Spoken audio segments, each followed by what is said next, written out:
हाय, ये जो post market analysis है ये 14th जून की पोस्ट मार्केट एनालिसिस है और इसमें हम देखने का प्रयास करेंगे कि 14 जून को प्राइसेस ने किस तरीके से जो है बिहेव किया है। तो अभी आगे चलने से पहले ये देख लेते हैं कि किस तरीके से आवरली टाइम फ्रेम में जो है प्राइसेस वो चल रही थी। तो आवरली टाइम फ्रेम की बात करें तो कहीं ना कहीं प्राइसेस एक सपोर्ट जोन में एक चैनल में जो है वो ऊपर की तरफ बढ़ रही थी, कहीं ना कहीं एक इसका रेसिस्टेंस जोन जो था वो प्राइसेस का था और ऊपर से एक सपोर्ट जोन में जो है प्राइसेस एक चैनल बुलिश चैनल बना के प्राइसेस जो है ऊपर जा रही थी। प्राइसेस में कहीं न कहीं अगर प्राइसेस में देखें तो ये एक क्या था, हमारा रेजिस्टेंस ज़ोन जो चल रहा था आवरली में, और ये एक क्या था, एक सपोर्ट ज़ोन चल रहा था। तो प्राइसेस बार-बार क्या कर रही थी, इस पॉइंट पे सपोर्ट ले रही थी और यहाँ से ऊपर जा रही थी। बार-बार इस प्राइस पे रेजिस्टेंस ले रही थी और प्राइसेस क्या कर रही थी, एक वहाँ से डाउन ड्रॉप यानी नीचे की तरफ आ रही थी। तो ये चीज़ें अभी ऑलमोस्ट अगर हम आपको देखें तो 10 तारीख से ये जो चैनल स्टार्ट हुआ है, हाल-फिलहाल में अभी 14th के आस-पास ये चैनल चल रहा है। तो आगे हम देखेंगे कि कब तक ये चैनल जो है वो कंटिन्यूएशन में रहता है, इस चैनल में कब तक प्राइसेस जो है वो अप एंड लो जो है करती है। तो अगर इस चैनल का कोई भी लो ब्रेक होता है तो हम उसको एक कहीं न कहीं शॉर्ट की तरफ जो है इसको ले सकते हैं। या फिर अगर इस अभी जो प्राइसेस है वो कहीं न कहीं एक बुलिश है, तो कहीं न कहीं प्राइसेस क्या कर रही है, एक हाई को जो है ब्रेक कर रही है। प्राइसेस ने कभी भी जो है लो को ब्रेक नहीं किया है। तो बाय चांस अगर नियर फ्यूचर में आके कहीं भी किसी भी अगर लो को ब्रेक करती है और वहाँ से एक रिट्रेसमेंट लेती है प्राइसेस, तो हम उस रिट्रेसमेंट पे क्या करेंगे, शॉर्ट करेंगे और फर्दर लो का क्या रखेंगे, हम टारगेट रखेंगे। लेकिन प्राइसेस अभी जो है वो ऑलमोस्ट बुलिश है प्राइसेस, तो अभी हम इसको शॉर्ट के लिए जो है नहीं देख सकते हैं। शॉर्टर टाइम फ्रेम में हम जरूर देखेंगे कि शॉर्ट जो है किस तरीके से बन रहे हैं। फिलहाल आवरली टाइम फ्रेम में एक बुलिश चैनल जो है वो शो हो रहा है। तो चलते हैं 5 मिनट के टाइम फ्रेम और देखते हैं कि 14 जून को किस तरीके से जो है प्राइसेस ने बिहेव किया है।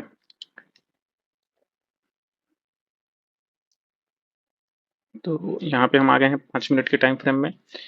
5 मिनट के टाइम फ्रेम में पहले हम डिसाइड करते हैं कि आज के डे के पहले जो हाई और लो था प्राइसेस का, वो किस तरीके से जो है वो वर्क किया है। तो कल हमने बताया था कि कभी भी प्राइसेस जो है वो कल एक जो ये हाई था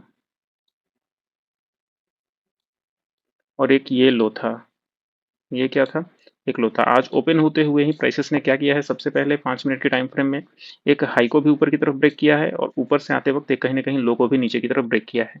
तो ओवरऑल एक हाई और लो दोनों ब्रेक हुए हैं। तो हमें इस समय में जो है वो क्या करना चाहिए था, ऑलमोस्ट ट्रेड्स जो है वो अवॉइड करने चाहिए थे, ना ऊपर से ना नीचे से, कहीं से भी अभी जो है लेने की हड़बड़ियाँ जल्दी नहीं करनी थी। उसके बाद जो अगर हम देखेंगे कि और किस तरीके से जो है प्राइसेस अभी कहाँ पे लाई जो है वो कर रही थी, तो सबसे पहले एक बात है कि कहीं ना कहीं ये एक रेसिस्टेंस जोन था। अगर प्राइसेस क्या करती, ऑलमोस्ट 500 के आसपास अगर जाके और वहां से एक फर्दर डाउनफॉल अगर दिखाती, तो हम क्या कर सकते थे, उसको शॉर्ट ले सकते थे। हालांकि अगर इस यहाँ पे प्राइसेस को देखें तो कहीं ना कहीं ये 470-80 के आसपास जो है प्राइसेस अभी यहाँ पे थी। तो ये बहुत जल्दीबाजी हो जाती है यहाँ पे, क्योंकि हमें पता था कि 500 पे क्या था, एक अच्छा खासा राइटिंग जो था वो हम देख सकते थे प्रीवियस डे में। ये राइटिंग हम 400 पे भी एक अच्छा खासा देख सकते थे। तो ये दोनों जो प्लेसेस थे वो कहीं ना कहीं कॉल राइटर्स के पक्ष में थे। हालांकि आज के डे में क्या हुआ है, कहीं ना कहीं जो नीचे सपोर्ट जोन जो बना हुआ था या डिमांड जोन जो बना हुआ था, वो कहीं ना कहीं 23,300 के आसपास का जोन था। 300 के आसपास से क्या आ रही थी, कहीं ना कहीं एक बाइंग जो है वो आ रही थी। और 2300 के आसपास देखे तो 300 के आसपास अगर देखें तो एक अच्छा खासा सपोर्ट जोन भी हमें देखने को मिल रहा था। तो आज के डे की अगर ओवरऑल बात करें तो कहीं ना कहीं एक बाइंग सेंटिमेंट जो था वो हम देख सकते थे। लेकिन चूंकि आज के डे में कल के डे का कहीं ना कहीं एक हाई भी ब्रेक हुआ, तो इससे हम अगर बाय करते, लेकिन पूरी की पूरी रेड कैंडल जो है इन्होंने बना दी, तो यहाँ से एक बाइंग सेंटीमेंट जो है हमारा खत्म हो जाता है। उसके बाद कहीं ना कहीं एक लो जो है नीचे की तरफ ब्रेक हुआ है, तो हम ये मान के चलेंगे प्राइसेस जब लो ब्रेक किया है तो ऊपर जब वापस रिट्रेसमेंट करने जाएगी, प्राइसेस क्या करने जाएगी, रिट्रेसमेंट करने जाएगी, तो वहाँ पे हम क्या करेंगे, प्राइसेस को शॉर्ट करेंगे। लेकिन आज के डे की अगर ये बात करें तो देखते हैं कि अगर इस लो टू इस हाई को अगर फिबोनाची ड्रॉ करते हैं तो प्राइसेस को जो गिरना चाहिए था, प्राइसेस को जो गिरना चाहिए था, कहीं ना कहीं इस प्लेस से गिरना चाहिए था। 400 से लेके 422 तक के आसपास से प्राइसेस को क्या करना था, डाउनफॉल होना था नीचे की तरफ। लेकिन इस प्राइसेस पे प्राइसेस ने क्या किया है, कहीं ना कहीं यहाँ से इसको ओवरटेक करके ऊपर चली गई है। यहाँ पे गई है, एक अच्छा खासा कंसोलिडेशन हमें देखने को मिला है और फिर ऊपर की तरफ जो है प्राइसेस का ब्रेक हुआ है और ऊपर की तरफ ब्रेक हुआ है, फिर प्राइसेस आई है रिट्रेसमेंट लेने और यहाँ से एक अच्छी खासी बाइंग हमें देखने को मिली है आज के डे में। तो इसी चीज को हम देखेंगे कि प्राइसेस को क्या हुआ कि प्राइसेस यहाँ से जो है डाउनफॉल नहीं कर पाई और प्राइसेस ने ऊपर की तरफ जो है ब्रेक कर दिया। हालांकि यहाँ पे अगर ऊपर जाते वक्त प्राइसेस अगर फिर से नीचे लोअर की तरफ अगर ब्रेक करती है, हमारा लो अगर कटता, तो इस केस में हम क्या कर सकते थे, शॉर्ट कर सकते थे, जिसमें ऊपर का हमारा स्टॉप लॉस होता और नीचे की तरफ फर्दर डाउनफॉल जो होता, वहाँ पे हम क्या लेते, ट्रेड्स लेते। लेकिन वैसा कुछ आज हमें देखने को नहीं मिला है और प्राइसेस ने क्या किया है, ओवरऑल बायर्स के मूड में जो था प्राइसेस कहीं न कहीं एक चल रहा था। तो 5 मिनट के टाइम फ्रेम में पहले देखते हैं कि जब प्राइसेस नीचे आई तो उस समय क्या-क्या हमें बन रहा था और क्या-क्या प्राइसेस हमें दिखा रहा था कि हम क्या कर सकते हैं। सबसे पहली बात कहीं न कहीं एक बाइंग सेंटीमेंट जो इस प्लेस पे बन रहा था, एक डिमांड ज़ोन जो हमें इस यहाँ पे देखने को मिल रहा था, तो यहाँ से एक बाइंग की पॉसिबिलिटीज़ जो है हम एक देख सकते थे। अगर मान लो कि प्राइसेस यहाँ से फर्दर अगर डाउनफॉल होती तो ये जो हमारा ये स्टॉप लॉस हम इसको जो था वो हम ले सकते थे कि अगर प्राइसेस इसके लो के नीचे की अगर क्लोजिंग देगी तो हम इसको क्या करेंगे, अपना स्टॉप लॉस मान के जो है एग्जिट हो जाएंगे। लेकिन हमें इस प्लेस पे अगर ट्रेड्स भी लेना है तो किस तरीके से ट्रेड्स लेना था वो हम देखेंगे। कहीं ना कहीं प्राइसेस अगर नीचे की तरफ आ रही है, फर्दर नीचे की तरफ, अगर मान लो इसको 1 मिनट के टाइम फ्रेम हम लेके चलेंगे और देखेंगे कि 1 मिनट के टाइम फ्रेम में जो है प्राइसेस ने किस तरीके से यहाँ बिहेव किया है नीचे, तो ये हम पाएंगे कि कहीं ना कहीं प्राइसेस जब फर्दर लो ब्रेक करते हुए जब नीचे आ रही थी तो वहां पे क्या किया है इस प्लेस पे देखो। ये 1 मिनट का टाइम फ्रेम है और 1 मिनट के टाइम फ्रेम देखते हैं कि प्राइसेस यहाँ पे फर्दर डाउनफॉल किया, ऊपर गया, फिर नीचे आया, फिर ऊपर गया, फिर नीचे आया और कहीं ना कहीं इस लो को, ना इस लो को ब्रेक किया है नीचे, ना इस लो को ब्रेक किया है। तो कहीं ना कहीं प्राइसेस ने क्या ब्रेक कर दिया है 1 मिनट के टाइम फ्रेम में, एक हाई को ब्रेक किया है। एक हाई को ब्रेक करने के साथ साथ ये कंफर्मेशन जो हमें मिल गया था कि कहीं ना कहीं प्राइसेस हो सकता है कि मे बी ऊपर जाए। तो हम इस प्लेस से रिट्रेसमेंट अगर एक अच्छा खासा यहाँ से होता इस प्लेस से तो हम क्या करते, उसको बाई करते और उसके बाद नीचे का स्टॉप लॉस रखते और ऊपर की तरफ ले जाते हैं। लेकिन प्राइसेस ने कोई भी रिट्रेसमेंट इसके बाद नहीं दिया है। हालांकि ये हमारा जो सपोर्ट जोन था वो हमें एक सपोर्ट कर रहा था। दूसरा जो सपोर्ट हमें देखने को मिल रहा था वो कहीं ना कहीं एक डिमांड जोन जो 300 के आसपास था वो हमारे एक बाइंग जो है हक में था, जिस जहां से हम एक बाई जो है वो ले सकते थे। फिलहाल प्राइसेस जो थी कहीं ना कहीं एक एक बार नीचे आई फिर भी उसने लो को ब्रेक नहीं किया, दूसरी बार नीचे आई फिर भी उसने लो को ब्रेक नहीं किया, तीसरी बार जब नीचे आई ही नहीं, कहीं ना कहीं एक हाई को जो है एक अच्छे खासे कैंडल से जो है उसने ऊपर की तरफ ब्रेक किया है, जो कि ये है। इस अच्छे खासे 2 कैंडल से जो है प्राइसेस को ऊपर की तरफ ब्रेक किया है। तो यहाँ से कहीं न कहीं एक अच्छी खासी बाइंग जो है हमें देखने को मिली है। उसके बाद प्राइसेस जो है यहाँ से ऑलमोस्ट अगर हम दिखाएँ कि कहाँ तक जा सकती थी, तो ऑलमोस्ट 425 तक जो है प्राइसेस जा सकती थी जब यहाँ से ऊपर उठी तो। ये फिबोनाची 0.6 लगा के हम एक तरीके से टारगेट निकालते हैं और ये अच्छा खासा वर्क करता है। हमने कितनी बार इसको ट्राई किया है और देखा है। तो जब प्राइसेस यहाँ पे जब हमारा हाई जब ऊपर की तरफ ब्रेक हुआ, तो हम अगर यहीं पे ट्रेड्स लेते, मान लो 365 के आसपास लेते, तो 335 दूना 70, ऑलमोस्ट 35 पॉइंट्स का हमारा क्या हो जाता है, ये स्टॉप लॉस हो जाता और ऊपर की तरफ मात्र हमें 35 पॉइंट्स ही लेने थे। हालांकि जो हमारा टारगेट था वो इस प्लेस पे हो रहा था, खत्म हो रहा था। तो 425 के आसपास, यानी 70 से 25 ले लो तो ऑलमोस्ट 55 पॉइंट्स के आसपास हम इसका ले सकते थे। तो ये जो हमारा रिस्क टू रिवार्ड हो गया, ये कितने का रिस्क टू रिवार्ड हो गया, 1:1.5 का ये रिस्क रिवार्ड हम ओवरऑल देखने को स्ट्रेट्स में हम देख सकते थे। तो हालांकि ये एक स्कैल्पिंग टाइप की ट्रेड थी 1 मिनट में बाइंग का। लेकिन अगर दो चीज़ें हो सकती थी यहाँ से, पहली तो प्राइसेस ने यहाँ पे ऊपर चली गई, लेकिन अगर वाकई में यहाँ पे ब्रेक करती, यहाँ अच्छी खासी अगर एक रेड कैंडल क्लोज देती, प्राइसेस यहाँ से ऐसे आती फिर रिट्रेसमेंट करती, तो इस प्लेस में हम क्या करते, इसको शॉर्ट करते और फिर फर्दर जैसे जैसे लो ब्रेक होते जाता हम इसको क्या करते जाते, शॉर्ट करते जाते। ये चीज़ें बन सकती थी। हालांकि प्राइसेस ने इस प्लेस पे क्या किया है, हाई ब्रेक किया, तो कहीं ना कहीं यहाँ से एक बाइंग सेंटीमेंट जो है हमें देखने को मिला है। अभी चलते हैं फिर से 5 मिनट में और देखते हैं कि किस तरीके से पूरे डे में प्राइसेस ने जो है किस तरीके से बिहेव किया है। तो यहाँ हम, नेटवर्क थोड़ा स्लो है, यहाँ पे हम आ गए हैं 5 मिनट के टाइम फ्रेम में और 5 मिनट के टाइम फ्रेम में देख लेते हैं कि प्राइसेस ने जो है पूरे डे में किस तरीके से बिहेव किया है। उसके बाद हम चलेंगे आगे और देखेंगे कि इंट्राडे ओवाई ने जो है वो किस तरीके से वो उनका था कि उनको कहाँ रुकना है। इंट्राडे वाई क्या जो है बोल रही थी कि किस प्लेस पे जो है वो क्या बता रही थी, 500 पे राइटर्स क्या कर रहे थे, 400 पे राइटर्स क्या कर रहे थे। तो फिलहाल हम चार्ट को समझ लेते हैं। सबसे पहले हमें ये पता था कि प्राइसेस क्या कर रही है, यहाँ से एक रिजेक्शन हमें देखने को मिला है और यहाँ से एक अच्छी खासी बाइंग हमें देखने को मिली है। इस प्लेस से तो हम एक अच्छा खासा बाय जो है वो उठा सकते थे स्लो टू हाई फिबोनाची को देखने के बाद, लेकिन वो भी एक रिस्की ट्रेड जो है हमें देखने को ओवरऑल मिलता। हम सिर्फ सपोर्ट को देख के जो है प्राइसेस को ऊपर की तरफ नहीं उठा सकते। हालांकि जब प्राइसेस गिर रही होती है तो एकदम दिमाग काम नहीं करता उस समय कि हम क्या करें। फिलहाल अगर लो टू हाई हमें मिल गया था तो दूसरी बार जब प्राइसेस गिरती तो वो कहाँ से गिरती। तो इसके लिए हम लो टू हाई फिबोनाची अगर ड्रॉ करें तो इस प्लेस से प्राइसेस को गिरना था। लेकिन अगर यहाँ पे एक अच्छा खासा बुलिश कैंडल बनाते हुए प्राइसेस जब ऊपर जा रही है तो हम इसको डिस्टर्ब नहीं करेंगे। हम क्या करेंगे, इसको डिस्टर्ब नहीं करेंगे, जाने देंगे प्राइसेस को। लेकिन हम इसको डिस्टर्ब कब करेंगे, जब ऐसे प्लेसेस में 0.5 या 0.6 के आसपास अगर कोई वीक कैंडल बन रही है, कोई डोजी कैंडल बन रही है, कोई अगर हैमर बन रहा है, तो या फिर लगातार 2-3 वीक वाली कैंडल अगर बन रही है, इनडिसिसिव कैंडल बन रही है, तो इस प्लेस पे हम एक रिस्क जो है ले सकते हैं यहाँ का। और 1 मिनट के टाइम फ्रेम में जाएंगे और उस वीक वाली कैंडल में देखेंगे कि कहीं ना कहीं एक लो ब्रेक होते हुए हमें दिख रहा है या नहीं। अगर लो ब्रेक होते हुए दिख रहा है तो हम उसके रिट्रेसमेंट पे क्या लेंगे, ट्रेड लेंगे, और ऊपर का स्टॉप लॉस रखेंगे और नीचे का टारगेट रखेंगे। ये हमारी स्ट्रेटजी होती है ट्रेड लेने की। बट यहाँ पे वैसे कुछ हुआ नहीं है तो हम यहाँ पे ट्रेड अवॉइड करेंगे शॉर्ट का। कहीं ना कहीं अगर मान लो आपने शॉर्ट का ट्रेड अगर यहाँ पे लिया भी है इस प्लेस पे, मान लेते हैं कि आपने देखा कि 0.5 पे प्राइसेस आई, 400 पे हमने क्या लिया है तो ऊपर का कम से कम इसका स्टॉप लॉस जो है हम इसको रखेंगे तो ऑलमोस्ट 70 पॉइंट की क्या हो जाती है हमारी एक स्टॉप लॉस हो जाती है। 70 पॉइंट की स्टॉप लॉस हो जाती है। उसके लिए हम टारगेट क्या रखते हैं, ऑलमोस्ट 335 का रखते हैं टारगेट। यहाँ से प्राइसेस जब नीचे आएगी तो हम इसको क्या करेंगे, ट्रेड लेंगे। तो 70 यानी 70 ऑलमोस्ट 1:1 का ये हमारा होता ट्रेड होता। अगर मान लो 70 पॉइंट अगर ओवरऑल निफ्टी में है तो आपका 35 पॉइंट्स के आसपास क्या आएगा, एक डेल्टा जो है ऑल ओवर डेल्टा से जो है 0.5 से मल्टीप्लाई करेंगे तो 35 × 25। अगर ऑलमोस्ट इसको हम देखें तो 50 25 3×2 = 6, यानी ऑलमोस्ट 700 के आसपास का हमारा क्या होता लॉस जो था इसमें था। लेकिन हालांकि हम इसको जो है अवॉइड कर सकते थे, वो इस तरीके से अवॉइड कर सकते थे कि हमने देखा कि जब यहाँ पे किसी भी तरीके की हमारी जो है शॉर्ट लेने की स्ट्रेटजी वर्क नहीं कर रही है तो हम इस प्लेस से क्या करते उसको निकल जाते हैं, क्योंकि ओवरऑल जो प्राइसेस उस समय शो कर रही थी वो कहीं ना कहीं एक बाइंग प्राइसेस शो कर रही थी। तो एक तो अगर हम यहाँ पे ट्रेड ले रहे हैं तो इस प्लेस का हमें स्टॉप लॉस का वेट करना चाहिए था, जो स्टॉप लॉस हमारा जाके लास्ट के 3 PM पे हुआ है। इस समय तक इस यहाँ से यहाँ तक जो राइटिंग में पैसे बनते और हमारी बाइंग में जो पैसे खर्च होते, ओवरऑल इसको कहीं ना कहीं एक थीटा हमारा जो है एक अच्छा खासा बैलेंस आउट कर देता है इस मूवमेंट में। तो इस चीज़ को हमें अवॉइड करना था। हम लेते और देखते कि प्राइसेस क्या कर रही है, इसके ऊपर जा रही है तो हम इसको क्या कर देते, क्लोजिंग कर देते, क्योंकि हमारे पास स्टॉप लॉस जो था वो ऑलमोस्ट बड़ा था। और नहीं तो छोटे वाले टाइम फ्रेम में हम इसको क्या करते यहाँ से कहीं ना कहीं वेट करते कि अगर प्राइसेस ऊपर की तरफ जा रही है तो हम इसको एक फर्दर लो ब्रेक होने का वेट करते और तब उसके बाद रिट्रेसमेंट में हम क्या करते एक शॉर्ट करते। दोनों में कोई चीज़ें नहीं हुई तो हम यहाँ से ट्रेड क्या करेंगे, अवॉइड करेंगे ट्रेड। अभी आगे बढ़ते हैं और देखते हैं कि प्राइसेस जो है अभी पूरे डे में किस तरीके से प्लानिंग की है और क्या किया है प्राइसेस ने। जब प्राइसेस यहाँ से ऊपर गई तो कहीं ना कहीं इसको एक बारी में जो है ब्रेक नहीं किया। प्राइसेस क्या की, ऊपर गई, फिर नीचे आई, फिर ऊपर गई, हालांकि इसको भी ऊपर की तरफ ब्रेक नहीं किया, फिर फर्दर नीचे आई, ना इसको ब्रेक किया है। तो अभी हाल फिलहाल में अगर इसको ऊपर ब्रेक नहीं किया है, वीक किया है, तो हमारा जो लो बन गया वो क्या बन गया, ऑलमोस्ट ये लो बन गया।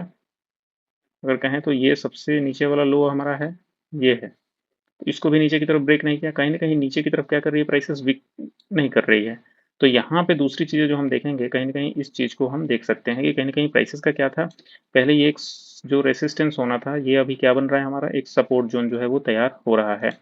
तो यहाँ से एक चीज़ें जो हमें मिली वो ये मिली कि प्राइसेस इस जोन पे क्या कर रही है, कहीं ना कहीं रेसिस्टेंस ब्रेक करने के बाद एक कहीं ना कहीं सपोर्ट जो है बनाने का प्रयास कर रही है। और दूसरी चीज़ें जो हम 5 मिनट के टाइम फ्रेम में कर सकते थे वो ये कर सकते थे कि प्राइसेस जब यहाँ से डाउनफॉल होना शुरू हुई तो कहीं ना कहीं इसको ब्रेक मिला है, यहाँ पे इसको क्या मिला है, यहाँ पे एक ब्रेक मिला है ऊपर की तरफ और प्राइसेस कहाँ गई है, ऊपर गई है। और ये हमारा क्या था, एक सपोर्ट जोन था। प्राइसेस क्या कर रही थी, इसी प्लेस से बार बार ऊपर की तरफ जा रही थी। फर्स्ट टाइम में ऊपर, सेकंड टाइम में, थर्ड टाइम में, फोर्थ टाइम में इसको ब्रेक किया और रिट्रेसमेंट लेने के लिए जब प्राइसेस नीचे आई इसको स्ट्रेच करेंगे तो हम ये पाएंगे कि कहीं ना कहीं सपोर्ट पे प्राइसेस आई है। इस केस में अगर हमें यहाँ से बाइंग पोजीशन जो को अगर उठाना है तो उस पोजीशन में हमारा जो होगा स्टॉप लॉस क्या होगा, तो कहीं ना कहीं इस लो के नीचे की अगर हमारी क्लोजिंग होती तो हम उसको स्टॉप लॉस रखते। अभी दिखाते हैं साफ सुथरे अच्छे तरीके से। कहीं ना कहीं ये जो हमारा प्लेस बना वो क्या बना, सपोर्ट बना। अगर इसके नीचे अगर अच्छा खासा अगर रेड कैंडल हमें देखने को मिलता तो हम इसको क्या करते, एग्जिट कर देते। क्या कर देते, एग्जिट कर देते। लेकिन वैसा कुछ हुआ नहीं है। ये कहीं ना कहीं पैटर्न जो है वो ब्रेक हुआ है। प्राइसेस वापस रिट्रेसमेंट लेने आई है नीचे की तरफ। यहाँ पे प्राइसेस ने क्या किया है, रिट्रेसमेंट लिया है। हम यहाँ पे बाई के लिए तैयार होंगे और नीचे का क्या रखेंगे, एक स्टॉप लॉस रखेंगे और ऑलमोस्ट इसको वेट करेंगे कि इसका ऊपर की तरफ ब्रेक हो। तो देखते हैं कितने का रिस्क रिवॉर्ड जो था इस ट्रेड में हमें देखने को ओवरऑल मिल रहा था। सबसे पहले प्राइसेस क्या की है, यहाँ तक आई है। नीचे का हम रखेंगे कि इसके नीचे की अगर जाती तो हम इसको एग्जिट कर देते। तो 8 पॉइंट का है, ऊपर की तरफ जाएगी ऑलमोस्ट। यहाँ फर्स्ट हम एग्जिट करेंगे तो 31 पॉइंट का। तो रिस्क रिवॉर्ड अगर यहाँ से देखने का प्रयास करें तो ओवरऑल जो रिस्क रिवॉर्ड है ऑलमोस्ट 1:5 के आसपास का रिस्क रिवॉर्ड हमें देखने को मिल रहा है। हालांकि ये रिस्क की ट्रेड था, प्राइसेस क्या कर सकती थी, यहाँ से फर्दर डाउनफॉल का एक संकेत जो है दे सकती थी नीचे की तरफ। लेकिन ओवरऑल अगर ट्रेडिंग जो है रिस्क टू रिवॉर्ड का खेल है तो हम इसमें क्या कर सकते हैं, कहीं ना कहीं हमें अगर ट्रेड्स लेने हैं तो एक छोटा सा रिस्क लेके हम क्या कर सकते हैं, एक अच्छा खासा रिवॉर्ड जो है, कम से कम छोटा ही रिवॉर्ड हो लेकिन हम उसको गेन कर सकते हैं। तो ओवरऑल जो हमें आज के डे में देखने को मिला वो कहीं ना कहीं एक ये एक अच्छा खासा सपोर्ट देखने को मिला। उसके बाद प्राइसेस ने ऊपर की तरफ ब्रेक किया, प्राइसेस वापस आई जब ये हमारा क्या था, जब ये हमारा एक रेसिस्टेंस था, जब प्राइसेस ने इसको इस रेसिस्टेंस को ऊपर की तरफ ब्रेक किया, तो अब जो हमारा ये क्या हो गया, एक सपोर्ट बन गया। क्या बन गया? सपोर्ट बन गया। ऑलरेडी दो दो सपोर्ट यहाँ पे थे। एक तो हमारा पैरेलल सपोर्ट था और एक क्या था, इन्वर्टेड सपोर्ट था। तो जब दो प्राइसेस पे यहाँ पे आई है और जब वापस इसके पहले जो है प्राइसेस ने ब्रेक किया है, तो ये रिट्रेसमेंट के पास हम एक अच्छा खासा बाइंग जो है वो ले सकते थे। और ये एक परफेक्ट बाइंग थी, यहाँ पे हम ले सकते थे। लेकिन ओवरऑल जब प्राइसेस इतना ज़्यादा बुलिश हो, तो हम ये अंदाजा लगाते हैं कि हो सकता है कि प्राइसेस 2 ढाई या 1:30 बजे के बाद एक अपोजिट चाल चले। तो ओवरऑल ये दिमाग में रहता है, जिसकी वजह से ऐसे ट्रेड्स जो है वो मिस हो जाते हैं और छूट जाते हैं। हालांकि इस ट्रेड्स को हम ले सकते थे इस ट्रेड पे। ओवरऑल आज के ट्रेड की बात करें तो यही एक ट्रेड जो है पूरे डे में आज बनता हुआ हमें दिखा। जब हमें ब्रेकआउट जब ऊपर की तरफ हुआ, तो एक क्या था, कहीं ना कहीं एक इंडिकेशन था कि प्राइसेस ने ऊपर की तरफ ब्रेकआउट दिया है। तो यहाँ पे जब प्राइसेस आ रही है, तो ये बाइंग पोजीशन है। नीचे का क्लोजिंग देगी तो वो स्टॉप लॉस है हमारा, और ये क्या है, फर्स्ट टारगेट हमारा हो जाता है आज के पूरे डे का।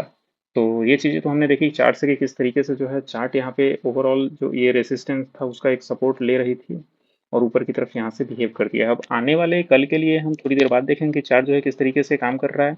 लेकिन उससे पहले हम चलते हैं इंट्राडे की ओवाई में और देखने का प्रयास करते हैं कि पूरे डे में इंट्राडे ओवाई जो है वो किस तरीके से काम किया है। फिर उसके बाद हम आज इंट्राडे ओवाई की लाइन चार्ट देखेंगे और वोलेटिलिटी देखेंगे, पीसीआर देखेंगे, और फिर डिसाइड करेंगे कि आने वाला कल जो है मार्केट को किस तरीके से हो सकता है। यहाँ पे हम आ गए हैं इंट्राडे ओवाई में, और ये इंट्राडे ओवाई जो है वो 20 जून की एक्सपायरी है और डेट 14 जून का फ्राइडे है। और इसमें हम देखेंगे ओवाई चेन जो है वो किस तरीके से वर्क किया है। तो चलते हैं आगे और देखने का प्रयास करते हैं। ये जो डेटा है वो 9:20 के आसपास का डेटा है, और 9:20 के आसपास के डेटा में हम देखेंगे कि कहीं ना कहीं एक राइटिंग जो है, पुट राइटिंग, वो 300, 350 और 400 पे एक huge amount of some writing जो है एक पुट राइटर का है। तो वो कहीं ना कहीं चाह रहे हैं कि प्राइसेस क्या 300 के नीचे तो जाए ही ना जाए बिल्कुल। 350 के नीचे पे भी वो अटके हुए कि नहीं, इसके नीचे तो हम जाने नहीं देंगे। 400 पे भी वो लड़ रहे हैं कि हम इसको जो है नीचे नहीं जाने देंगे। अगर कॉल राइटिंग की बात करें तो कहीं ना कहीं 500 पे एक अच्छी खासी राइटिंग, कॉल राइटिंग है, और उसके बाद 450 पे भी एक अच्छी खासी कॉल राइटिंग हमें देखने को मिल रही है।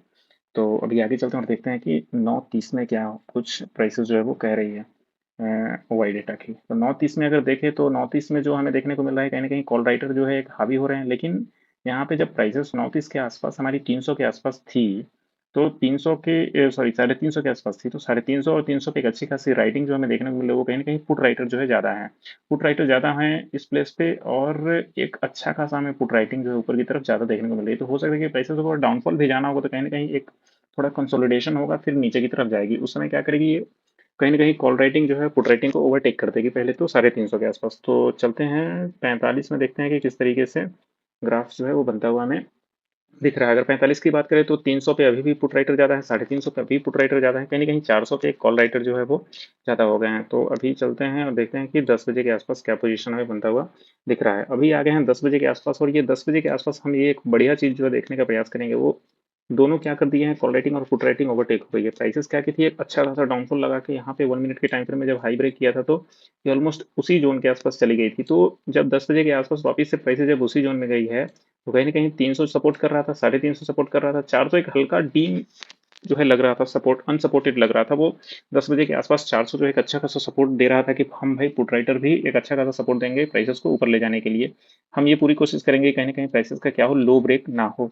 और पुट राइटर ने एक अच्छा खासा साथ दिया, और अब प्राइसेस 10 बजे जो चल रही है कहीं ना कहीं 400 पे एक अच्छी खासी पुट राइटिंग हमें देखने को मिल रही है। तो आगे चलते हैं और देखते हैं कि 10 बजे के आसपास, 10:30 के आसपास प्राइसेस ने किस तरीके से बिहेव किया है। क्या 400 के, हाँ, ये एक बढ़िया चीज़ हमें देखने को मिली कि 400 पे कहीं ना कहीं ये कॉल राइटिंग जो है वो कम हुई है। ये जो डिफरेंसेस आए हैं ना, मेन ये हम जो देख रहे हैं ये ऑलमोस्ट 10:30 के आसपास देख रहे हैं। तो 10:30 के आसपास जो ये डिफरेंसेस आए और यहाँ पे पुट राइटिंग एकदम अच्छे तरीके से पुट राइटिंग हो रही है, ये कहीं ना कहीं बायर्स जो हैं वो ये चाह रहे हैं कि हम प्राइसेस को क्या करें, ऊपर लेके जाएं। तो इनकी वजह से ही यहाँ पे एक अच्छा खासा गैप हमें देखने को मिला कॉल और पुट में।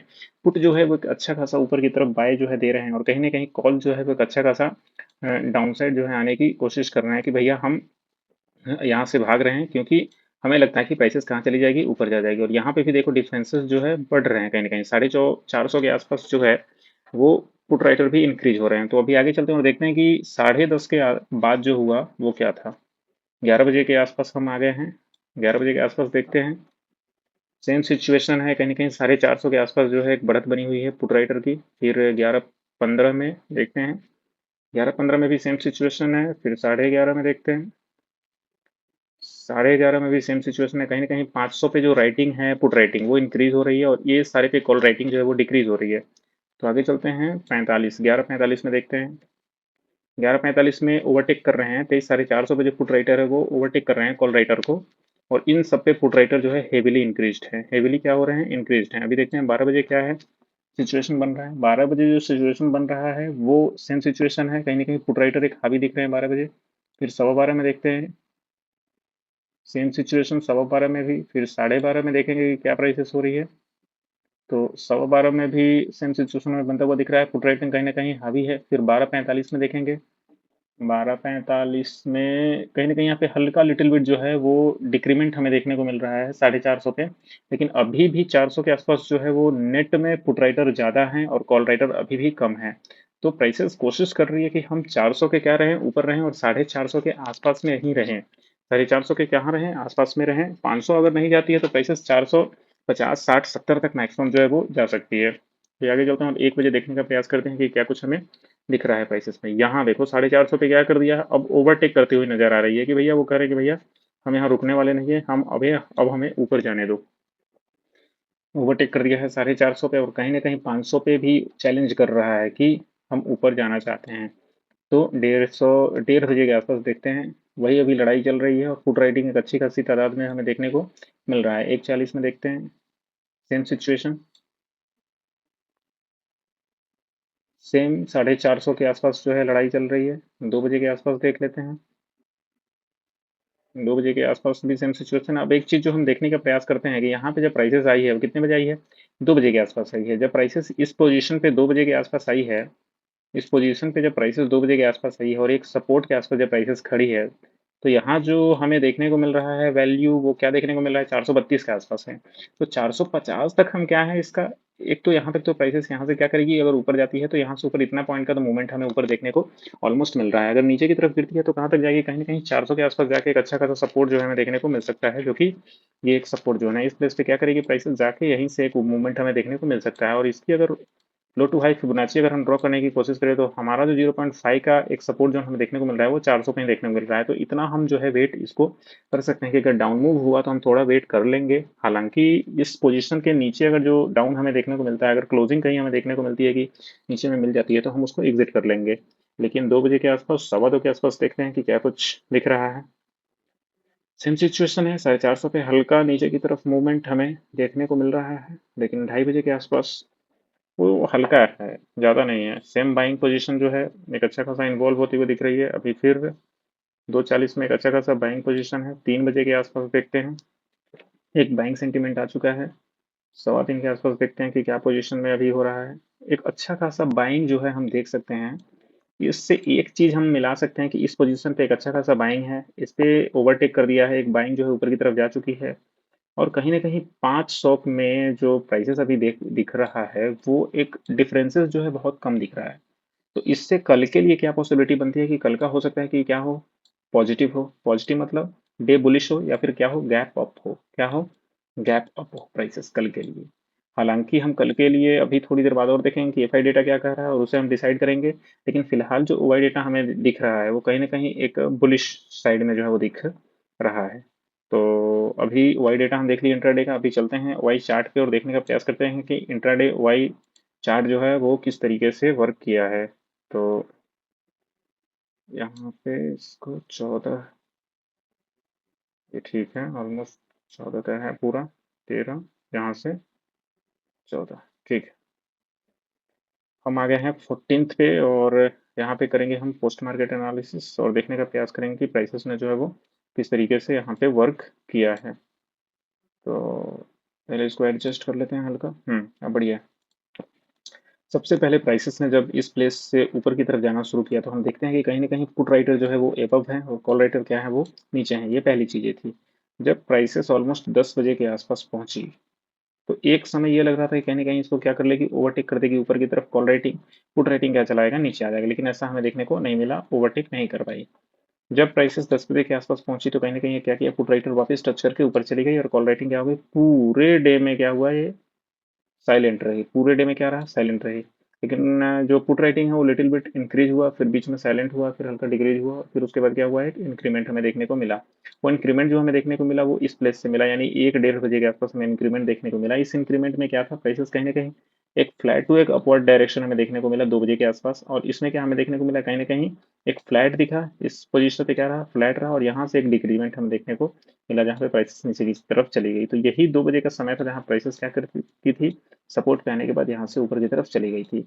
तो ओवरऑल जो डे का ये हमें देखने को मिला, वो कहीं ना कहीं डिफरेंसेस जो थे कॉल और पुट के ऑलमोस्ट 2 करोड़ के आसपास थे डिफरेंसेस। और पुट ऊपर चल रहा था जिसका ये कारण था कि प्राइसेस क्या कर रही थी, कहीं ना कहीं ऊपर ले जाना चाहती थी। 400 पे एक अच्छा खासा बिल्डअप हमें देखने को मिल रहा था कॉल राइटर और पुट राइटर में, जिसकी वजह से प्राइसेस एक डाउन मूव जो है हमें देखने को नहीं मिल पाई। आगे चलते हैं और देखते हैं कि वोलेटिलिटी जो है ऑलमोस्ट अभी कितनी चल रही है। वाओ, वोलेटिलिटी ऑल टाइम लो के आसपास अभी चल रही है, 10 के आसपास चल रही है। एक अच्छा समय है ऑप्शन बाइंग के लिए। हालांकि बाइंग की जो वैल्यू है, कल मैंने ट्रेड किया था तो देख रहा था कि बाइंग ट्रेड्स लेने के बाद प्राइसेस जो है वो इंक्रीज हो नहीं रहे थे। तो अभी जो 9:30 के आसपास अभी चल रहा है, वो एक अच्छा खासा जो इम्प्लाइड वोलेटिलिटी है वो है। आईवी परसेंटाइल की बात करें तो आईवी परसेंटाइल अभी जो चल रहा है वो ऑलमोस्ट 11 के आसपास अभी चल रहा है। ये एकदम बाइंग का आईवी परसेंटाइल है। यहाँ पे हम क्या कर सकते हैं, प्राइसेस को बाई कर सकते हैं। अगर यहाँ से प्राइसेस ऊपर की तरफ निकली तो हम एक अच्छा खासा बाइंग पोजीशन जो है हम बना सकते हैं, क्योंकि आईवी परसेंटाइल अभी एक अच्छा खासा सपोर्ट हमें करता हुआ दिख रहा है। पूरे डे में आईवी परसेंटाइल डिक्रीज हुआ है, लेकिन अभी कहाँ पे स्टैंड कर रहा है, वो कहीं ना कहीं 15 के आसपास स्टैंड कर रहा है। तो चलते हैं आगे और देखते हैं कि पीसीआर जो है वो किस तरीके से बिहेव हमें करता हुआ दिख रहा है, पूरे डे में दिखा। फिलहाल यहाँ से 13 जून के बाद जो 14 जून को प्राइसेस जब यहाँ पे ओपन हुई तो 1.1 का प्राइसेस चल रहा था, फिर हल्का नीचे आई। यहाँ पे एक अगर फिबोनाची लगाएंगे तो कहीं ना कहीं 0.5 की फिबोनाची हमें देखने को मिलेगी। यहाँ पे कितना था, 86 था, ऊपर 111 था। तो ऑलमोस्ट 111 और 86, 111 का आधा कितना हो गया, 86। तो ये 0.5 की फिबोनाची में देखने को मिली। यहाँ से फिर प्राइसेस क्या की ऊपर की तरफ चली गई, एक अच्छा खासा अप मूव देखने को मिला। तो 1 से 1.3, 1 टू 1.3 क्या आई, पीसीआर गई, और पीसीआर यहाँ पे एक ऑलमोस्ट फ्लैट सी हो गई। यहाँ पे जब पीसीआर फ्लैट हुई और उसके बाद एक अप मूव देखने को मिला। अगर मान लो कि यहाँ से पीसीआर क्या होती है, एक डाउन मूव होती है, और एक लो अगर पीसीआर अपने आप में अगर ब्रेक करती तो प्राइसेस एक अच्छा खासा डाउन मूव देखने को मिल सकती थी। लेकिन इस तरीके का हमें कुछ देखने को मिला नहीं। पीसीआर ने एक अच्छा खासा मूव यहाँ देखा कि हमें एक अच्छा खासा मूव जो है देखने को मिला, और यहाँ से ऊपर निकल गई, जिससे ये वजह था कि प्राइसेस क्या यहाँ से बुलिश हो गई। फिलहाल इंट्राडे में इतना ही। अभी आगे देखते हैं कि प्राइसेस जो है कल के लिए क्या कुछ हमें देखने को मिल सकता है। तो सबसे पहले एफआई डेटा देखेंगे कि एफआई डेटा कल के लिए जो है, यानी मंडे के लिए क्या कुछ